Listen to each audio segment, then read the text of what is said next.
పటిష్ట బందోబస్తు మధ్య మహారాష్ట్రలోని 29 నగరపాలక సంస్థలకు ఎన్నికలు జరుగుతున్నాయి. 29 చోట్ల ఎన్నికలు జరుగుతున్నప్పటికీ దేశంలోనే సంపన్నమైన ముంబై నగరపాలక సంస్థపైనే అందరి దృష్టి నెలకొంది. బీజేపీ నేతృత్వంలోని అధికార మహాయుతికి సుదీర్ఘకాలం తర్వాత ఒకటైన ఠాక్రే సోదరులు సవాల్ విసురుతున్నారు. ఈ నేపథ్యంలో బృహన్ ముంబై మున్సిపల్ కార్పొరేషన్ పోరు ఆసక్తి రేకెత్తిస్తోంది. దేశంలోనే అత్యంత ధనిక corporation Brihan Mumbai municipal corporation సహా మహారాష్ట్రలోని 29 నగరపాలక సంస్థల్లో ఎన్నికలు జరుగుతున్నాయి. ఉదయం 7:30కు ప్రారంభమైన పోలింగ్ సాయంత్రం 5:30 వరకు కొనసాగనుంది.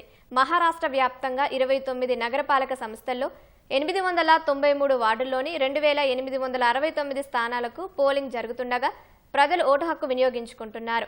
అన్ని చోట్ల కలిపి మొత్తం 15,931 మంది అభ్యర్థులు బరిలో నిలిచారు. ముంబైలో 227 వార్డుల్లో 1,700 మంది అభ్యర్థులు బరిలో ఉన్నారు.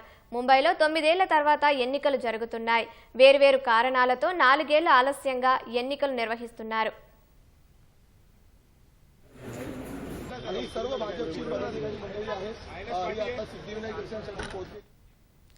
మహారాష్ట్ర నగర పాలక సంస్థల ఎన్నికల్లో ప్రముఖులు ఓటు వేశారు. ముంబైలోని గాంధీ శిక్షణ్ భవన్లో బాలీవుడ్ నటుడు అక్షయ్ కుమార్ ఓటేశారు. ఆయన భార్య ట్వింకిల్ ఖన్నా కూడా ఓటు హక్కు వినియోగించుకున్నారు. నటుడు నానా పటేకర్, నటి సన్యా మల్హోత్రా, సంగీత దర్శకుడు విశాల్ దల్దాని, సీనియర్ నటి హేమా మాలిని కూడా ఓటు వేశారు.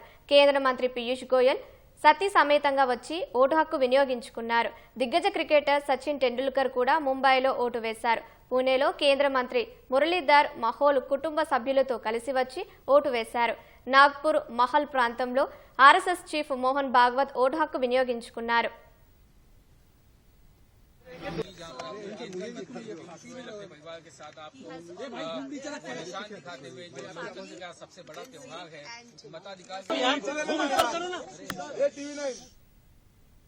అన్ని కార్పొరేషన్లలో పటిష్ట బందోబస్తు ఏర్పాటు చేశారు. రేపు ఓట్లు లెక్కింపు ఫలితాలు ప్రకటించనున్నారు.